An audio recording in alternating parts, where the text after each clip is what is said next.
आदर जय जिनेन्द्र। आज मैं पुनः धन्यवाद ज्ञापित करना चाहता हूँ आदरणीय प्रोफेसर श्रीमान विमल चंद्र जी साहब का, जिन्होंने मुझे ज्ञान कणिका मंच पर एक बार पुनः आने का अवसर प्रदान किया।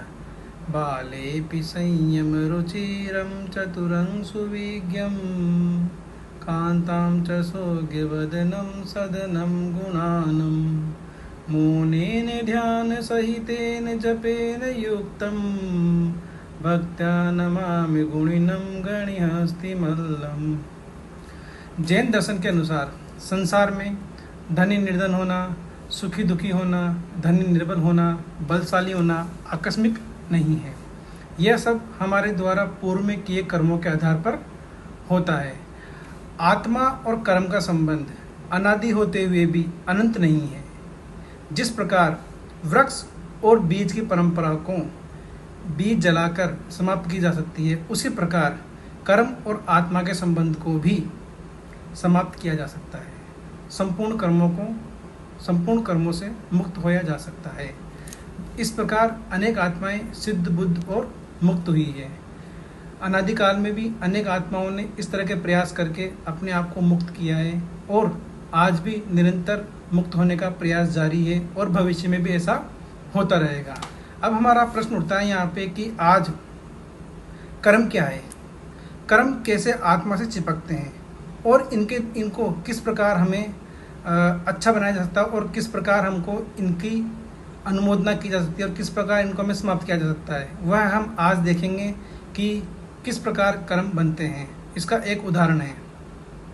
जिस प्रकार भाषा वर्गणा के परमाणु समग्र ब्रह्मांड में व्याप्त हैं, वे जो बोले जाते हैं उनको आज के वैज्ञानिकों द्वारा मोबाइल के माध्यम से, टेलीविज़न के माध्यम से, कंप्यूटर के माध्यम से एवं अनेक इलेक्ट्रॉनिक डिवाइसों के माध्यम से जो का त्यों आगे पेश किया जाता है और उनको आकर्षित किया जाता है। उसी प्रकार इस समस्त लोक में अनेक कर्म पुद्गल बिखरे पड़े हैं और सब कर्मों में कर्म बनने की शक्ति नहीं है। कुछ ही कर्म होते हैं जो कर्म वर्गणा के रूप में परिणित होते हैं और वह कर्म स्वतः आत्मा की चिपक नहीं सकते क्योंकि कर्म जड़ होते हैं।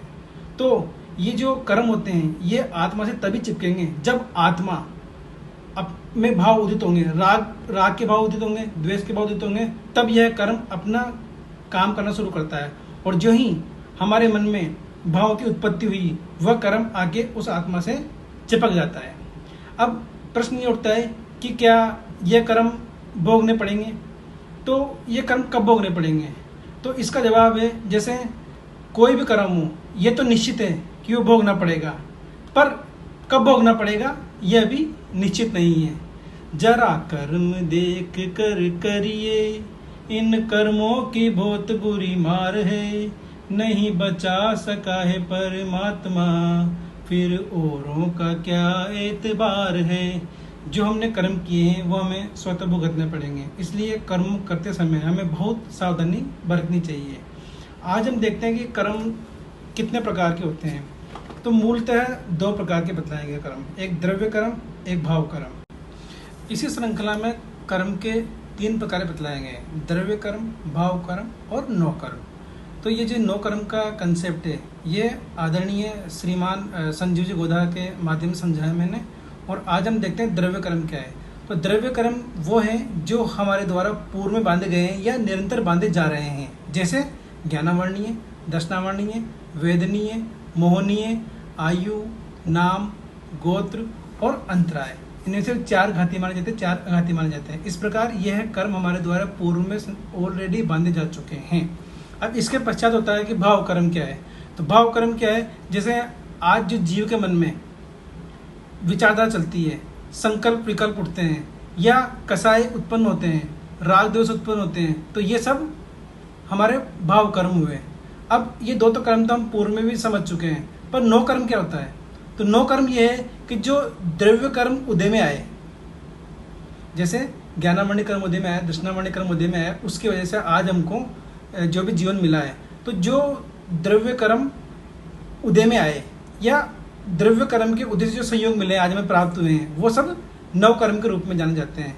नौ कर्म या नौकर, जैसे 8 कर्मों का जो नौकर, जो 8 कर्म ऑलरेडी हमारे द्वारा पूर्व में किया जा चुका उनका भोग, वो 9 कर्म के रूप में भोगे जाते हैं। अब जैसे आज हमको देखते हैं नौ कर्म के रूप में क्या क्या मिलते हैं, जैसे परिवार मिला, जैसे धन दौलत मिली, जैसे अमीरी गरीबी मिली, जैसे रोटी कपड़ा मकान इत्यादि स्वजन परिजन, ये सब हमें द्रव्य कर्मों के उदय के रूप में, फल के रूप में प्राप्त होते हैं।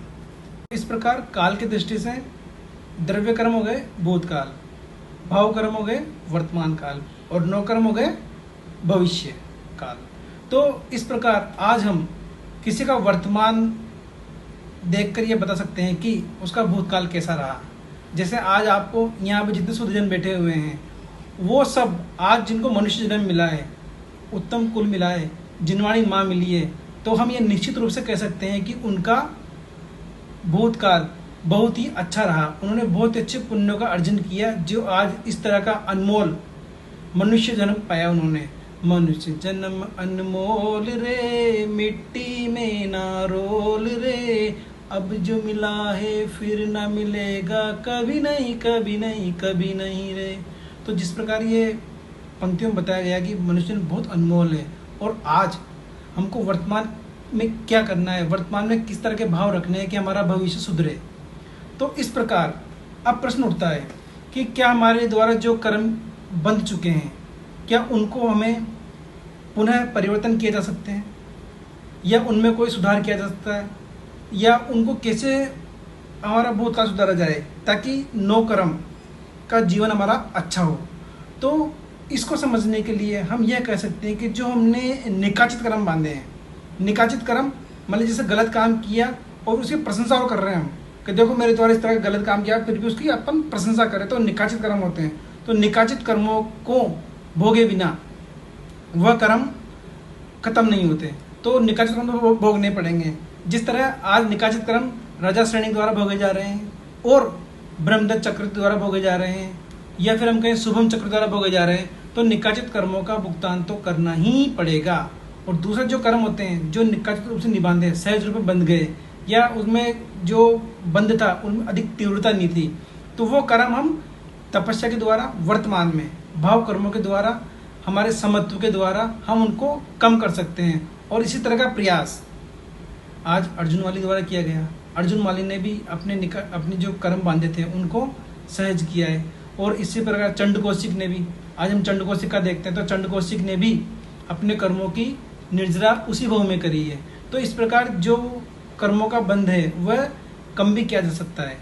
तो इस प्रकार हम भाव कर्मों के द्वारा कोई भी कर्म को उदय में आने से पूर्व उसकी उदीर्णा की जा सकती है। और हमें वर्तमान में एकमात्र भाव कर्म ही है जिसे हम वर्तमान मानते हैं, उसके माध्यम से हम हमारे भूत और भविष्य को सुधार सकते हैं। क्योंकि कहा भी गया है, वर्तमान वर्ते सदा, सो ज्ञानी जग माय रे जीवड़ा, सो ज्ञानी जग माय।